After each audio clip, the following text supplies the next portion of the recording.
Welcome to the history section. We begin our discussion today not with a settled, unified realm, but with a highly contested and brutally unstable kingdom, Italy in the early 10th century. Right, and we're looking specifically at the deadly political machinations that circled the Iron Crown of the Lombards between, 902 and 905 A AD. very narrow window. It is, but this specific 3-year span is, in a way, a microhistory of the entire post-Carolingian disaster. The prize was immense, embodying both, temporal power control over the wealth of northern Italy and symbolic weight. The title of Roman emperor. Title of Roman Emperor. And the speed with which loyalty shifted in this era, it just highlights how transactional and frankly how fragile medieval political power really was. So the narrative really kicks off in 902 with national prestige. Absolutely. Louis of Provence held a trifecta of titles that reflected the dizzying complexity of the fragmented empire. He was King of Provence, he was King of Italy, and most significantly, he was Emperor of the Romans. So Berengar's victory wasn't just a local squabble. Not at all. It was a successful challenge to the highest authority in Western Christendom. It elevated Berengar's status instantly.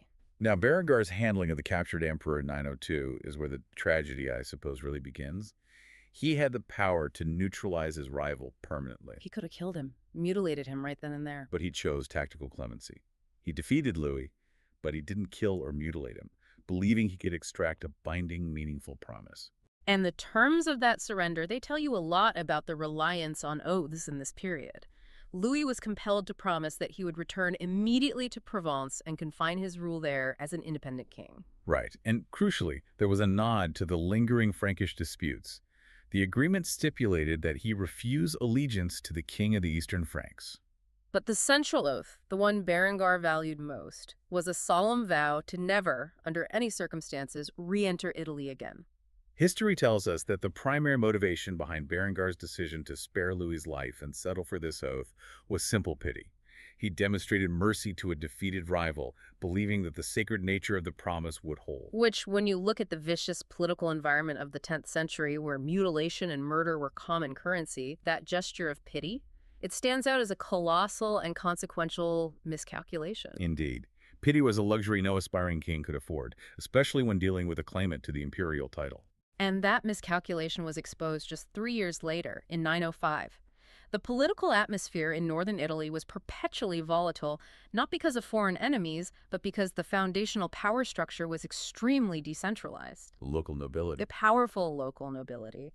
They were accustomed to acting as near sovereign rulers in their own territories, and they viewed the King of Italy not as a master, but as a prestigious yet, disposable tool. This brings us to that volatile, fickle nature of the Italian nobility. So why did Louis break his oath so quickly? And why did the barons immediately welcome the very man Berengar had just managed to expel? The research suggests that the Italian nobility, led by the immensely powerful Adalbert, Duke of Tuscany, invited Louis back because Berengar was becoming perceived to be tiresome. Tiresome.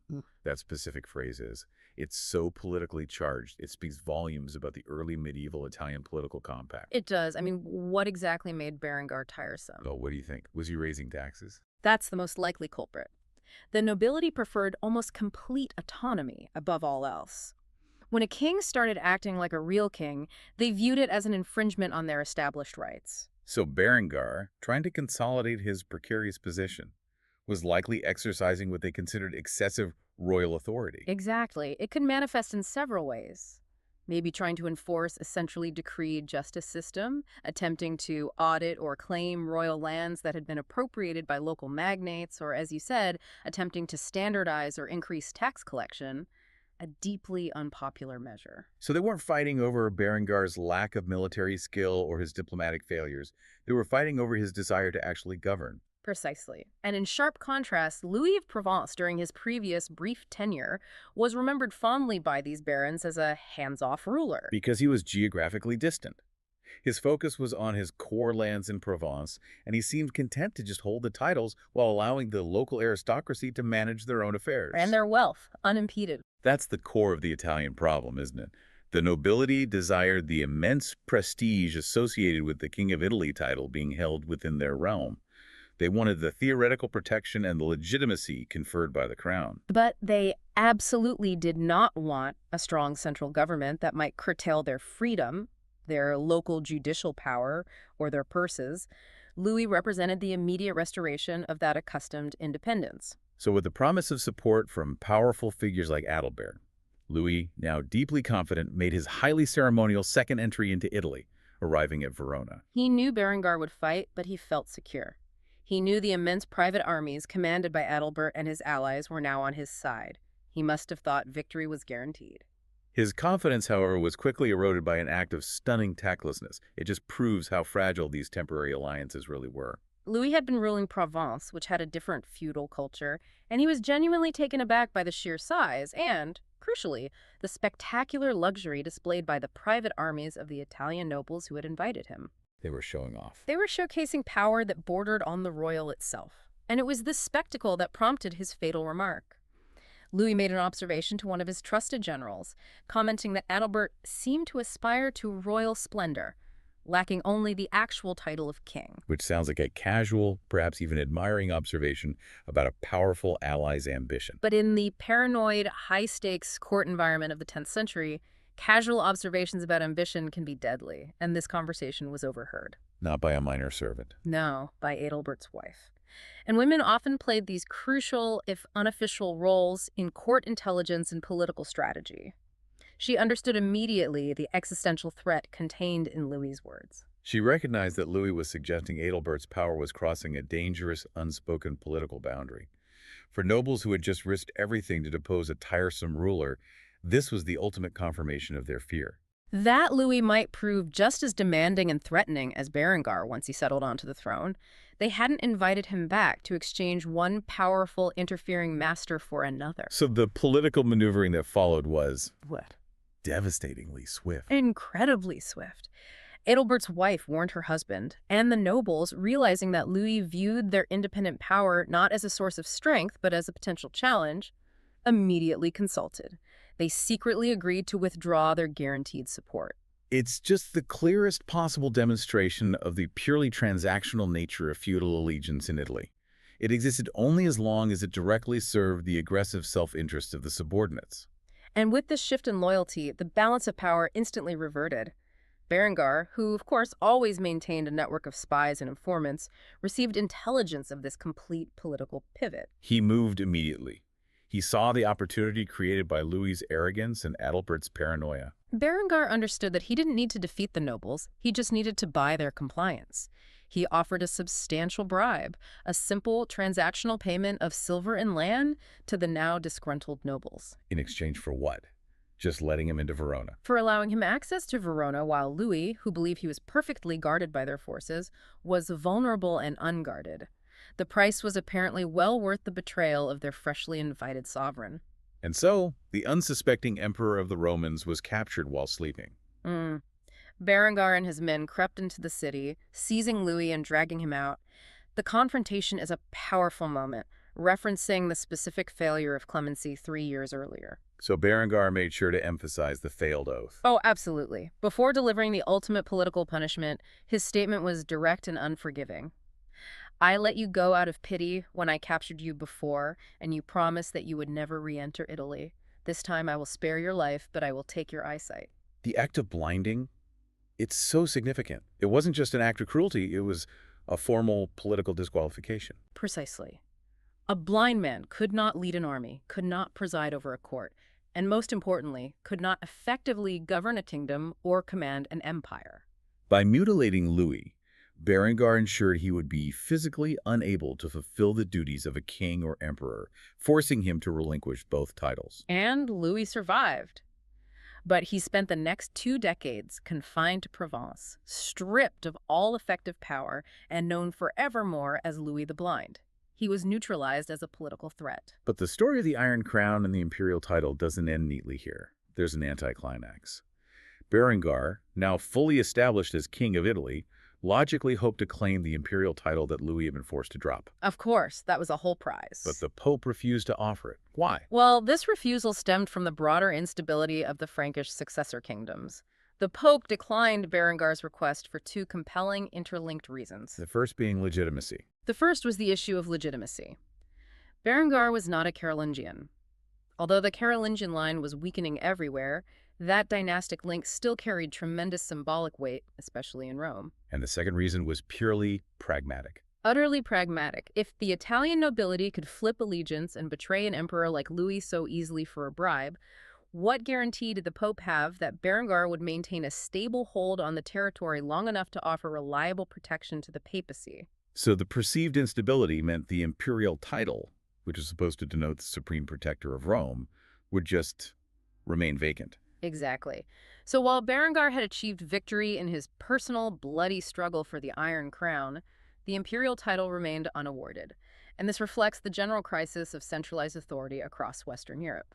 Which leads us seamlessly north to understand the deeper systemic problems in the Frankish realm that prevented any other viable claimant from stepping forward. The struggle for the crown in Italy was highly personal and immediate, driven by betrayal and ambition. To understand why the title of emperor was left hanging in the air, we have to shift our focus to the fractured world of Western Europe. Right. So as we transition north, we're leaving the immediate intrigue of Verona and entering a landscape of profound political decay. While Berengar and Louis were engaged in their personal contest, the former Frankish Empire was actively collapsing into what can only be described as a jumble of competing, consolidating, and often warring Frankish mini-kingdoms. The Carolingian successor states weren't dissolving peacefully. They were consolidating through intensely violent means. Conquest, the murder of rivals, the outright flight of minor players, these were common. And this extensive political fragmentation meant that the remaining kings who still possessed a tenuous claim to Carolingian descent were far too consumed with their own existential difficulties to even consider campaigning in Italy for the imperial title. It's a classic case of distraction undermining ambition. It's worth detailing who was holding power where because the political map was extremely confusing and unstable. It really shows the extent of the political vacuum. Let's start with Eastern Francia. The situation there was particularly perilous. Arnulf of Carinthia, the last effective ruler, had just died, and he had died right after committing the strategic blunder of hiring the Magyars, essentially setting a devastating enemy loose in his own territory. And with Arnulf gone, the crown fell to his 6-year-old son, Louis the Child. A 6-year-old king in a kingdom under immediate, severe threat from the east is a recipe for complete internal chaos. This power vacuum instantly granted the powerful local dukes and counts in eastern Francia the full autonomy they craved. So it's a mirror of the situation that had destabilized Berengar's rule in Italy. Exactly. The regents governing for the Child King were in no position to project power south. They were just trying to hold things together at home. Okay, moving west, Western Francia was governed by Charles the Simple. He was the grandson of Charles the Fat. But importantly, he didn't ascend purely by automatic hereditary right. He'd been elected by the noblemen. Which means his rule was fundamentally conditional. It rested entirely on the ongoing consent of his barons, making him deeply dependent on their cooperation and requiring him to avoid anything that looked like tiresome overreach. And we also have to account for Upper Burgundy. Right, which had already established itself as fiercely independent. It had actively rebelled when Charles the Fat attempted to cede it to the Vikings years earlier as a defensive measure. So it remained a powerful, independent political entity under its own leader, Rudolph of Burgundy. So all the successor states were dealing with severe internal crises fueled by weak central authority and conditional loyalty. But this weakness was amplified exponentially by a dual existential threat looming on their borders. A huge threat. The first was the Magyars, harassing and devastating the eastern Frankish lands, particularly Bavaria and Swabia. The Magyars were renowned for their rapid, devastating cavalry raids. They would strike deep into the territory, seize plunder, and vanish before local levies could mobilize effectively. And this constant threat kept Louis the Child's regions completely focused on internal defense. It paralyzed any potential for foreign military endeavors. Simultaneously, in the West, Charles the Simple was facing intensifying and unrelenting harassment from the Vikings. This threat was perhaps less catastrophic in a single blow than the Magyar raids, but it was far more persistent and debilitating. While earlier Viking raids had been temporarily checked by the successful implementation of fortified bridges under Charles the Landless, that defensive system had lapsed. And the pressure on Western Francia's coastal areas and major river valleys was just immense and unrelenting. The Vikings weren't just raiders anymore either. They were settling, establishing bases, demanding enormous protection payments or Danegeld, and then, once the money was paid, often returning almost immediately to demand more. So by the second decade of the 10th century, the strain on Western Francia was unsustainable. Charles the Simple was trapped. He was. He could not defeat the Vikings militarily without bankrupting the kingdom, and he could not afford to ignore them without forfeiting critical coastal territories. And that combined pressure of internal noble challenges and these persistent external threats, that fundamentally explains why the strongest remaining Carolingian rulers couldn't focus on the distant prize of the imperial title in Italy. Their own survival was at stake, and that demanded a radical, strategic response to the Viking menace.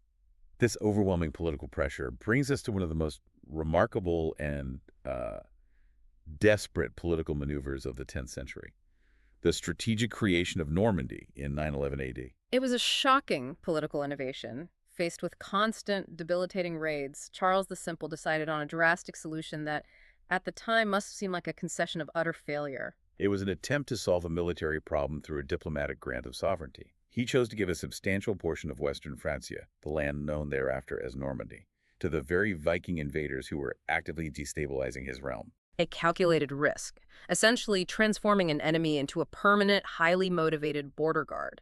And the decision hinged entirely on choosing the correct counterparty. Charles didn't select some unknown Viking. He chose Rollo, a Viking chief who was already well-known and persistent in Western Francia. Rollo had established a formidable reputation. He had served as a junior commander during the massive siege of Paris back in 885, and he'd been a fixture in the region ever since. So he was a known quantity. A known and proven military pragmatist. He wasn't just interested in plunder, he clearly understood the value of real estate and long-term settlement. By negotiating with Rollo, Charles was neutralizing the most significant, localized raiding threat. And, crucially, attempting to leverage Rollo's established Viking military network against any future external Scandinavian incursions. It's a classic example of setting a thief to catch a thief. So the proposal Charles put forward was radical. Rollo was offered a homeland on the western coast and a promise to elevate him to the legitimate, recognized ruler of that land, the future duke. This transformed Rollo from a raider with tenuous holdings into a foundational noble in the Frankish system. But in exchange, Rollo had to agree to three absolutely crucial terms that formed the basis of the Treaty of St. Clair-Serept. The first term was religious, but intensely political. Rollo and his followers had to accept Christian baptism. This was non-negotiable for integration into the feudal and political framework of Western Europe. Baptism provided the necessary legitimacy. In the eyes of the church, the Frankish nobility, and the people they would now rule. Exactly. Without it, Rollo was just an occupying pagan force. With it, he was a vassal of God and the king. The second term established the necessary political framework. Rollo had to swear loyalty to the king of the Western Franks, Charles the Simple. This established a nominal relationship of vassalage, ensuring that Charles maintained the appearance of sovereign control over the gifted territory. It was the crucial legal mechanism. By which the land remained technically Frankish. Right. And the third term was the strategic reason the Frankish nobility grudgingly accepted this deal. Rollo and his newly Christianized settled forces had to actively fight against any other Viking invaders threatening Charles's core kingdom. So the new Duchy of Normandy was designed to be a Viking-style buffer state. It provided Charles with a formidable defense force stationed precisely where the Viking threat was greatest, shifting the cost and burden of coastal defense onto the former pirates themselves. And Rollo, demonstrating his deep understanding of long-term power projection, agreed to all the terms. He understood that a permanent, legitimate landholding was far more valuable than the uncertainty of endless raiding. At his baptism, he chose the Frankish name Robert, officially marking his transition from pagan warrior to the first recognized Duke of Normandy. And to solidify this transformative alliance further, Rollo, now Robert, also married Gisela, Charles the Simple's daughter. Formally becoming the king's son-in-law. This diplomatic marriage was designed to weave the former Viking chief into the Carolingian lineage, creating a familial bond intended to ensure his loyalty. So on paper, everything was secured. The political treaty, the religious conversion, and the dynastic marriage. But paperwork and promises are one thing. The practical reality of power, especially power freshly seized by force, is another entirely. The sealing of this deal was not just a legal formality. It was a deeply symbolic and highly charged piece of political theater. Which brings us to the ceremonial climax of the treaty. The culmination is an extraordinary anecdote, a powerful moment of symbolic refusal that showcased Rollo's true intentions regarding his supposed submission to the Frankish crown. Despite the baptism, the marriage, and the sworn oaths, the tension was palpable at the ceremony where Rollo formally took possession of his lands. The Frankish court needed a public display of submission to maintain the pretense of royal authority. It was standard feudal protocol. If Rollo was a vassal, he had to act like one. And one of the attending bishops, understanding the importance of this political theater, requested that Rollo perform the standard gesture of feudal fealty, kissing the king's foot. An act that symbolized the subordinate entering into a relationship of deep respect and obedience to their sovereign. It was required to validate the political relationship. And according to contemporary sources, specifically the Gesta Normanorum Ducum, Rollo initially refused the gesture outright. For a Viking chief who had just successfully strong-armed the king into giving him territory, this act of personal, physical submission would have been viewed as deeply humiliating. It contradicted the immense power he had just consolidated. He was duke by right of conquest, not grace of the king. Pressured intensely by the attending clergy, who insisted on the necessary optics to stabilize the feudal relationship, Rollo reluctantly relented, but only slightly. He refused to perform the act himself. Instead, he commanded one of his own Viking soldiers to perform the act of fealty in his stead. And the execution of this order, it wasn't one of submission. It was one of calculated, aggressive insolence, designed to publicly humiliate the Frankish king while maintaining a technical adherence to the treaty. The soldier walked forward, seized the king's foot, lifted it to his lips, and crucially, pressed a kiss upon the foot while standing completely upright, rather than kneeling or bending respectfully. And the immediate physical consequence of this aggressive, defiant gesture was catastrophic for Charles the Simple's public image. The soldier lifted the king's foot so forcefully that Charles the Simple fell over backward in his throne. In front of everyone. In front of everyone. And the resulting reaction underscores the severity and the deeply public nature of this disrespect. The sources recount that this act immediately resulted in a great roar of laughter and a mighty tumult among the people. This is no clumsy accident. It was a public proxy declaration that Rollo would enter into the contract on his own terms. Terms that involved disrespect for the person of the king. He secured his deal, married the princess, accepted the land, and then, before the entire court of Western Francia, ensured that the required act of submission was transformed into a profound public joke at the expense of his new sovereign. It's hard to imagine a more effective display of non-subservience. Precisely. The sources note that only after this spectacle, having demonstrated his clear intention to remain autonomous and independent, did Rollo then cheerlessly take all of his required oaths. Cheerlessly. The physical display of power, the fallen king, overrode the legal weight of the oaths and signaled to everyone present that while Rollo was nominally subordinate, he was certainly not subservient. And the strategic implications were immediate and long-lasting. Rollo ruled in Normandy for the next 2 decades. He was technically in subjection to the king of the Franks, as the treaty stipulated. But in political reality, he operated exactly as he pleased, forging a territory that was functionally sovereign. Charles the Simple bought peace, but he paid a heavy price for it. Sovereign control, public dignity, and the creation of a fundamentally hostile, independent political entity within his own borders. And this act of rebellion, performed under the guise of an oath-taking ceremony, established the defiant, independent character of the nascent Duchy of Normandy. It was a duchy that understood power flowed from the sword, not from parchment. A characteristic that would persist for centuries and define its constantly contentious relationship with the French crown, eventually leading to far greater conflicts. The story of Louis the Blind and the founding of Normandy show us that in the 10th century, the greatest threats to power often came not from foreign armies, but from the ambitious people you trusted most, and that even the most sacred of oaths could be circumvented with a simple, calculated shove.